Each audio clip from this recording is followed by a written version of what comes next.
కచ్చకాయల ఆట గుర్తుందా? ఇప్పుడు చూద్దాం.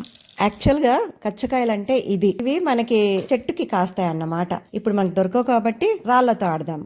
ఇలా 5 రాళ్ళు నేలపైన విసరాలి. ఒక్కొక్కటి పట్టుకోవాలి.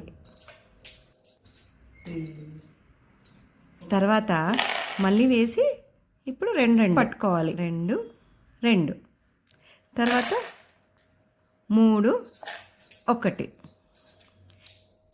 ఇప్పుడు 4 రాళ్ళు పట్టుకోవాలి. ఇప్పుడు గప్చుప్ ఒక రాయి పైన విసిరేసి మిగతా కింద పెట్టేసి పట్టుకోవాలి. ఇది నెక్స్ట్. దీనిలో ఫస్ట్ ఏదో చెప్పాలి ఆపోజిట్ వాళ్ళు, దానికి తగలకుండా మిగతా వేయాలి. ఇదేమో కత్తెర. కత్తెర అంటే 2 వేళ్ళ మధ్యలో రాయిని పట్టుకొని ఇలా ఆడాలి. ఇప్పుడు గేమ్ ఇదే. ఇలా అంటే 3 కాయిన్స్ 3 వచ్చాయి కదా. సో 10 × 3 30 పాయింట్స్ నాకు. ఒకవేళ మనం ఇలా ఆడితే ఇలా ఇట్లా ఆడితే డబుల్ అనమాట. ఇలా 60 పాయింట్స్, నాకు 60 పాయింట్స్ వచ్చాయి. అట్లా నేను అవుట్ అయ్యేసి ఇలా మనం ఆడుతున్నప్పుడు పడిపోయింది అనుకో, ఇట్లా పడిపోతే అవుట్ అనమాట.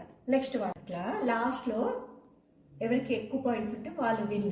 పిల్లలతో కలిసి ఈ ఆట ఆడండి. ఇవి ఆడడం వల్ల పిల్లల్లో concentration, I and hand coordination, activeness, motor skills ఇవన్నీ చాలా బాగా డెవలప్ అవుతాయి.